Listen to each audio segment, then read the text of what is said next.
shopping and social media connecting Bangladesh to the world. U.S. exports to Bangladesh were worth $2.3 billion in 2019.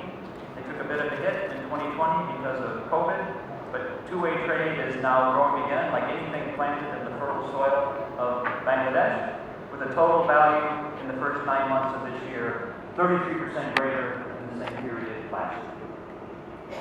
American private sector interests and the command interest in our economic partnership from senior U.S. government policymakers has never been stronger.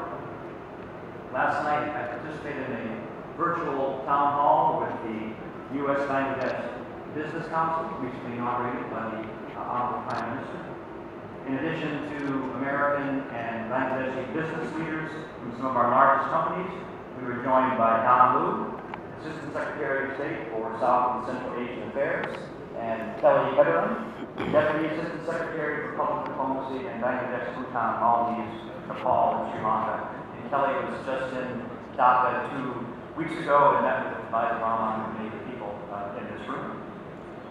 Last night, one of the participants said he had never joined one of these meetings where he had 3 U.S. ambassadors online, and he covers countries around the world.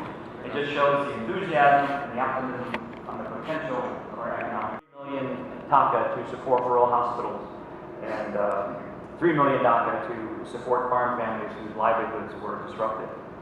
We're hoping to hold the annual trade show in person next year in March. We hope that can happen, COVID depending, and we'll join that with renewed vigor and a greater, fresher sense of perspective.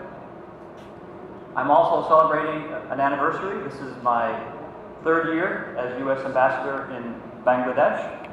It has been a joy and a privilege to be a privileged guest in this incredible country and represent the people of the United States to the people of Bangladesh. You know, the first time I met with you in a forum like this was back in November of 2018, and I promised that you would see in the coming years more U.S. trade delegations, trade missions, CEOs visiting this country. And we started to go down that path, didn't we? We had a number come in 2019.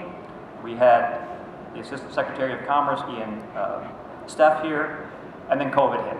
And we had to slow that down, do a lot of things virtually. But I will promise you again that you will start to see an uptick in those visits, again, COVID permitting, in 2022. Because I'm bullish on Bangladesh, even more so than I was when I arrived 3 years ago. Let's use this anniversary and the commemoration of this extraordinary country's 50th year of independence as a launching pad to an even stronger economic partnership and more prosperous future. Your voices, which have made such an invaluable contribution over the past quarter century, are vital, and they're heard. They're certainly heard in Washington.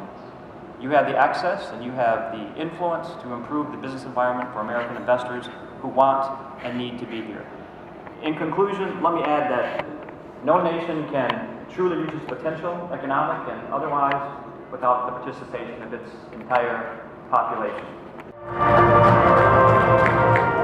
Ladies and gentlemen, we are missing our Vice